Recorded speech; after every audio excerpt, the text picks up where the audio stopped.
Hello everyone, so my name is Nikki, and for my project I will be talking about Gabriela Cowperthwaite.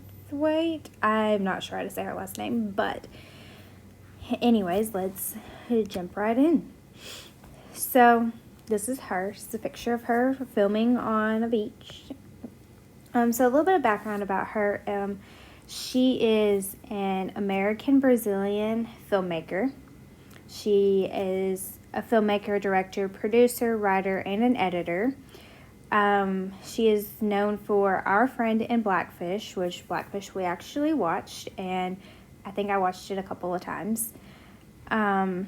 She has also directed both documentaries and narrative films for over 20 years. Films that she has directed: City Lacks and Urban Lacrosse Stories. It's a documentary that she did in 2010. Blackfish, which we all know about and have watched and done some work on it. It's a documentary and it's from 2013. She also did one about Megan Levy in 2017. She did Our Friend in 2019. She also has a one called The Grab from 2022. And then Children of the Underworld. It is a mini-series documentary, and it's from 2022. And then she has one that's ISS from 2022. I don't know much about that one. I couldn't find a whole lot, but those are some of the films she has directed. So what inspired her to become a filmmaker is the fact that she absolutely loves storytelling, stories, theater, and film, which is something I do too. I'm actually in a media production class where I have to actually make a film. Well, not really a film, but like a 2 to 8 minute video that we do on Friday. Her and her brother would take her dad's Super 8 camera, which is the photo that you see here, and would just film clay monsters destroying each other. So from my experience, from what I've done dealing with like clay monsters and stuff, would be stop motion. When I was in high school, actually in my photography class, we had to work with the iMovie on our iPhones, and we had to make a claymation, basically, and it ended up more being a stop motion, which is a really cool thing to do, because I also did that in my Art of Watching Film class last semester that Professor Faust will be teaching next semester, and I wish I could take it, but I've already taken it. But she had also, after pursuing a grad degree in political science at the USC, she took a documentary class, and that was it for her. She fell in love with it, and that's what she's done ever since. So here on Blackfish, we all know it's a documentary that follows the controversy of the captivity of killer whales and the dangers to it. She directed it. She also helped write it. Eli B. Desires also helped write it, and Tim Zimmerman, the guy who actually read the article about it that she connected with to make the film, is also a co-writer. This is a little personal quote that was on her IMB that she said about Blackfish, was that people always wonder whether I believe SeaWorld should be closed down. I always say no. They have tremendous financial resources and could play a key role in creating sea sanctuaries, which could be a profit-making endeavor. I believe people could flock to a site where a killer whale is being a killer for the first time, something indefinitely more significantly or satisfying than seeing a killer whale dance the maraca. So the inspiration for Blackfish, she actually began working on it in 2010 following the death of Dawn, which we all, kind of saw that he, like drug her down underwater and, wouldn't let her go. And she just eventually just, from her injuries and drowning, just, was killed. And being like disturbed by the news and being exploring the ideas of making the film is also what helped her inspire to make this film. These are a couple of clips from it. Millions find a low-cost health plan at healthcare.gov so they can enjoy more visits and have less to worry about. Feel like a million and find your plan during open enrollment. Healthcare.gov is here for millions like you. Gabriela, what would you advise to other documentarians who are making a film about something that's so emotional? I mean, there's so many topics I think fellow documentarians want to cover, but I'm sure there were times when you got in maybe and you're like, can I keep going with this every day? I mean, Yeah. I think most people would. Yeah. What would you advise to fellow documentarians who's going to have to live with this film? You said it took you 2 years, I think, or so, to complete. You know, I think that as a documentarian, I think I can sort of speak for all the documentarians I know. Once you know and you sort of learn the truth, your directive, it is your directive to tell the truth. So for me, that was a tough one because I didn't think I was going to be making this film. I didn't think I would be making a controversial film.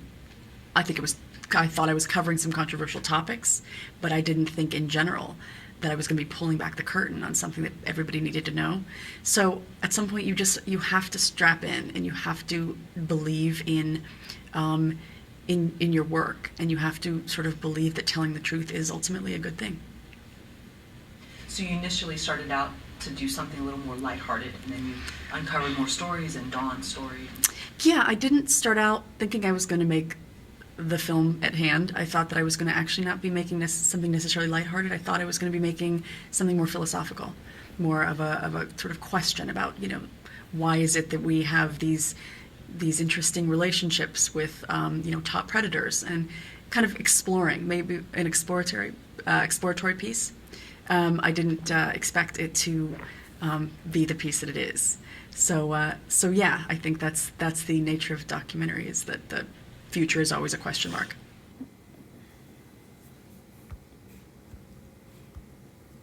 So there's one clip. Here's another one.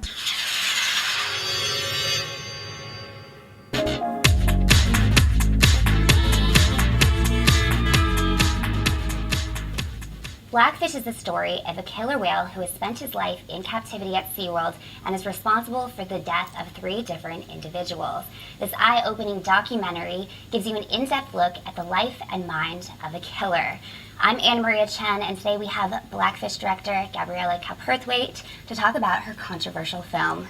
So first and foremost, tell us why you decided to make a film about this particular topic. I was very surprised and kind of stunned when I heard that a top SeaWorld trainer was killed by a killer whale. I didn't think that this type of thing happened, especially not at a place like SeaWorld. And I think, I'm also someone who used to take her kids to SeaWorld, so I don't come from animal activism. I knew very little about killer whales. I just wanted to understand what happened on that day, because it didn't seem to make sense, and the story kept changing. So as a documentarian, I started becoming interested and started investigating this topic. So when you first entered into creating this film, had you already taken a side? Because when I watched the film, I went into it knowing that the whale had killed 3 people, including his longtime trainer, but I sort of left feeling bad for the whale. So was there a particular message that you wanted to get across, or did you just want to let the story unfold?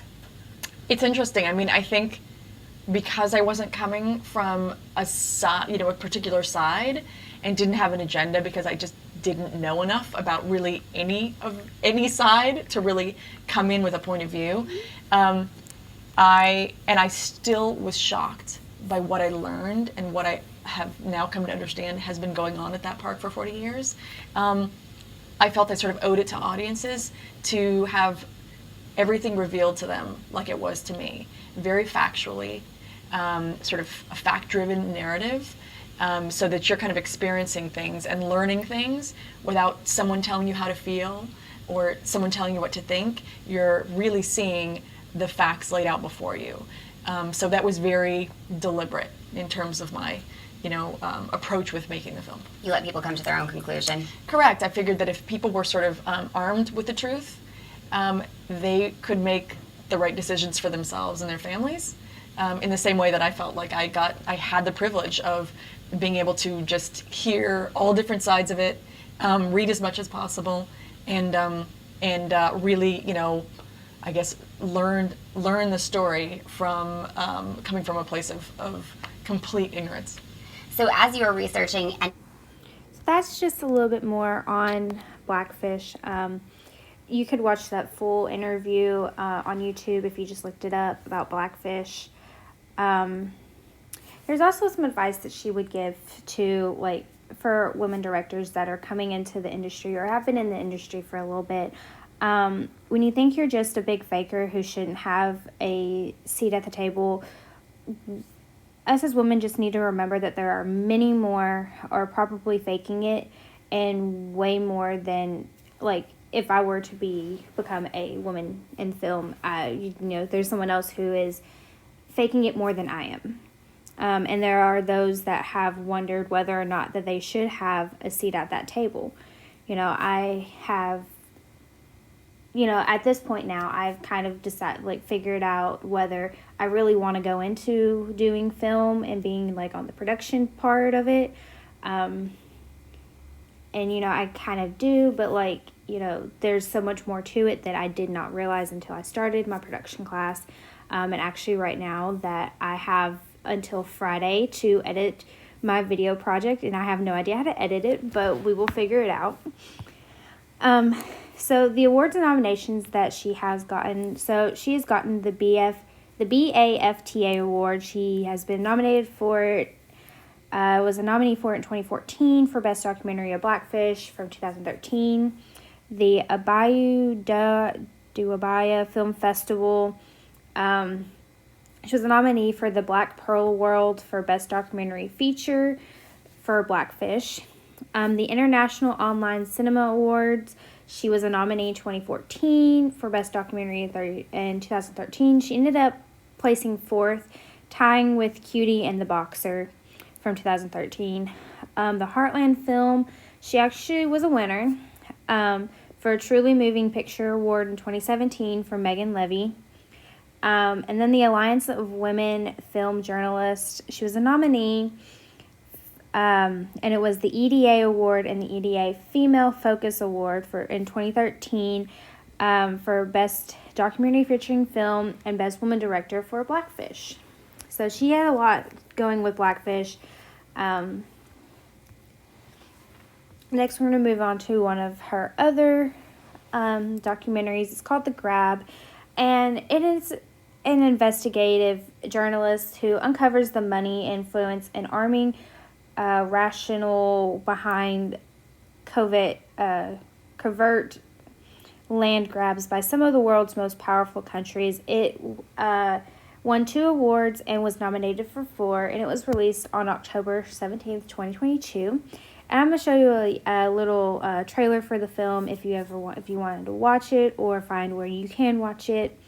So, in the 20th century had OPEC, the few countries that controlled the world's oil supply.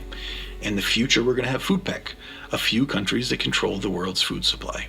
For years and generations, wars have been fought over oil. In a short matter of time, they will be fought over water. So a source who I've been talking to for quite some time finally kicked over. Did they email, by the way? Okay. Hand delivery. Okay. Good. Thousands and thousands of... Oh, wow. Oh, fucking A. All right. And thousands of 10,000 plus. I have to go through it all still, but we're talking thousands and thousands. And they include attachments, prospectuses, drafts. This is the whole company? It's not one particular person's email? We have basically the company's emails for about a 1-year period. Okay. And... All right.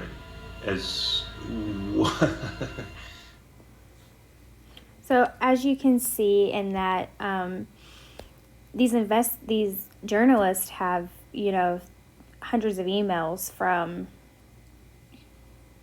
all these people about everything. And, you even see not the first lady, but the vice president talk about, the problems that are going on with the countries and the oil and everything.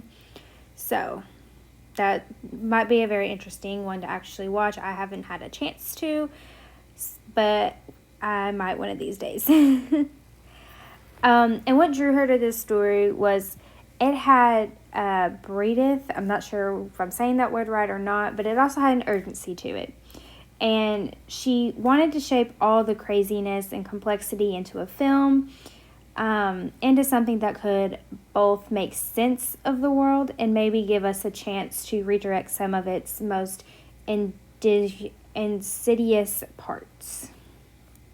The biggest challenges she had with making the film was that there was nothing easy about making this film. It took her and her team approximately 6 years to make the film. Some of the challenges actually involved people ghosting them once they caught word that they were coming after some very powerful people. Other times it would just be like they'd hit a roadblock after roadblock and were even detained and deported from a country because its government had caught wind of what they were reporting on and didn't like it, so they kicked them out, basically. And she said for her, it was particularly daunting because the complexity of the issue. And she was constantly trying to figure out how to explain to the world, or how to explain the world to us, how to hold power accountable, how to galvanize and entertain, all within the span of 90 minutes, because, once a film is longer than 90 minutes or so, people start getting tired of watching it and they're not going to finish the film. Another film she did was Our Friend in 2019, which it is an inspiring and extraordinary true story of the Teague family, which were journalists. And after Nicole and Matthew receive life-altering news, the couple find unexpected support from their friend Dan, who puts his own life on hold to move into their family home. And this was released January 21st of 2021 in the U.S. And it is based on the book called The Friend, Love Is Not a Big Enough World by Matthew Teague. And I watched the trailer for it, which I will put on in just a minute. And it is a film that I would really like to see. It is not really a documentary. It is more of a bio documentary. So it's kind of like Bohemian Rhapsody, where it's based on somebody true with true events, but there's still some false stuff for entertainment in it. So here is a clip.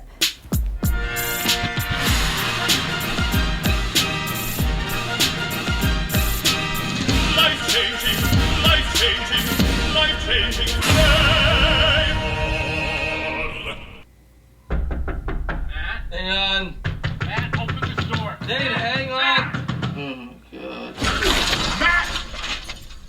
What did you do that for? That's the easy fix. I have a screwdriver in the car.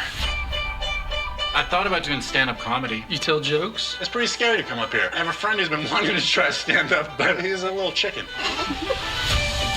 Dave was our best friend. Go Dave! I'm so scared right now. Most of the time I felt like they were married, and I was just a bystander. Hey buddy, it's Matt. Want to see how you were doing. Hi, Fruit. Hi, Fartface. Mom! Hi, girls.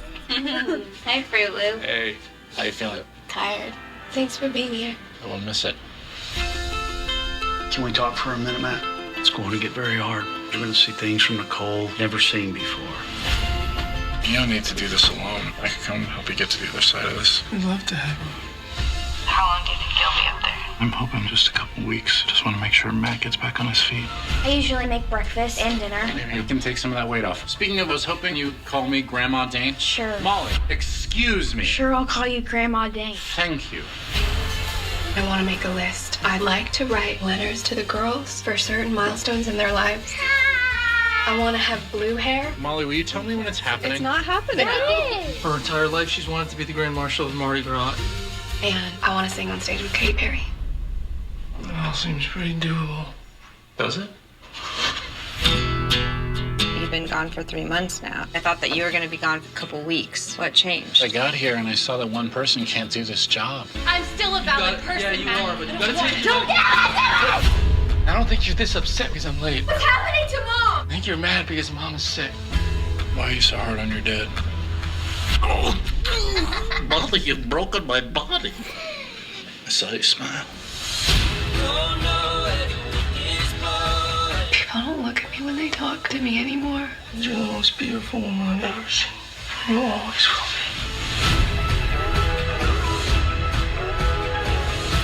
be. You know, you don't have to stick around.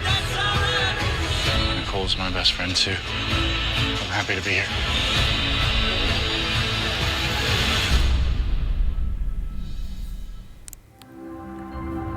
So there's one clip. It's a great trailer. For me, I love watching like documentaries and inspiring movies that are about other people that are true, and even if it has a little false stuff in it, but it's okay. Here's another Custom one. framing is preserving what's important to the customer, but doing it in a creative way. I'm hoping that you guys bought stock in Kleenex. Everyone in the theater just sobbing. I'd like to write letters to the girls for certain milestones in their lives. I want to have blue hair, and I want to sing on stage with Katy Perry. It all seems pretty doable. Does it? Can we talk a bit about how you use humor to help the grieving process and why it's important to keep that? Because life is painful and hilarious. Life is complicated and it's never just one thing. I think this movie does that very well. It's going to get very hard. You're going to see things from Nicole never seen before. You don't need to do this alone. I can come help you get to the other side of this. Did you connect with Dane at all? I met him once about halfway through, and he couldn't have been kinder and more supportive. I had to separate myself a little bit from Dane so I didn't worry if how Dane was going to feel about the performance, because there are some parts of the Dane character that are like a little dorky, or like I do some stand-up comedy where I make Dane not a great stand-up comedian. But I hope that he's proud when he sees the movie, because the way he stepped into their lives emotionally is pretty remarkable. Yeah. I don't think you're this upset because I'm late. What's happening to Mom? I think you're mad because Mom is sick. What was it like working with Violet and Isabella? It was really beautiful. They were fun. They brought a lot of light to the set when especially there were a lot of kind of heavier moments. I don't have children of my own, but I'm a pretty maternal person. I really, really care about people. Yeah. And I really cared about these girls so much. So that's a little snip of like them talking about the film and what they enjoyed doing with the film. And then we have Megan Levery. It's based on a true life story of a young Marine corporal whose unique discipline and bond with her military combat dog saved so many lives during their deployment in Iraq. And this was released in June 9th, 2017. And here's a little clip of the We film. need one dog team for a road sweep and surrounding area check. Levy! Dog up! I just don't know why you want to do this. Yeah, I know you don't. You don't really connect with people very well. Just so you know, running away isn't going to solve anything. Hang up that phone! Tuck your shirt in!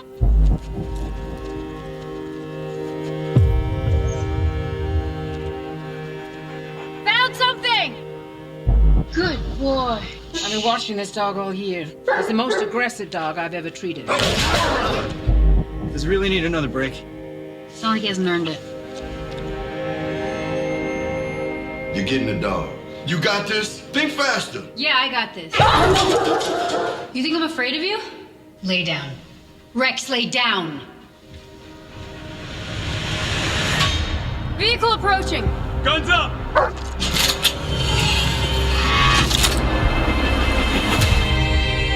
Why'd you join? To get away from my life. We're shipping out tomorrow. We are so not ready for this. Clear! Levy, check the vehicle!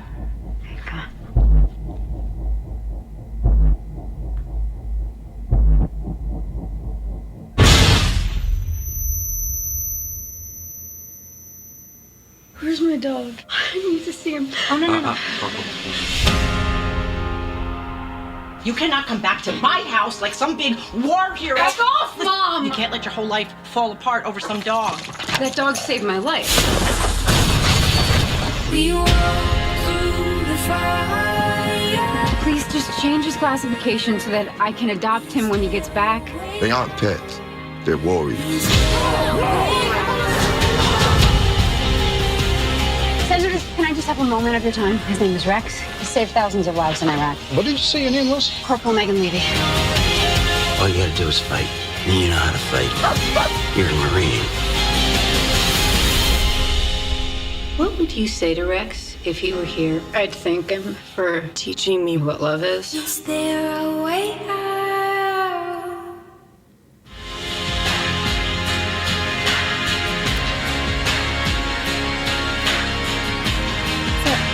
It's pretty powerful to see what a dog can do for somebody in the Marines or the Army or whatever.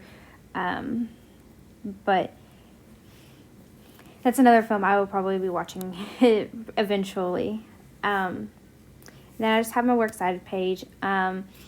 So thank you for letting me talk about her and, you know, all these great films that she has done. And I hope that everybody does well and good on their finals. Thank you.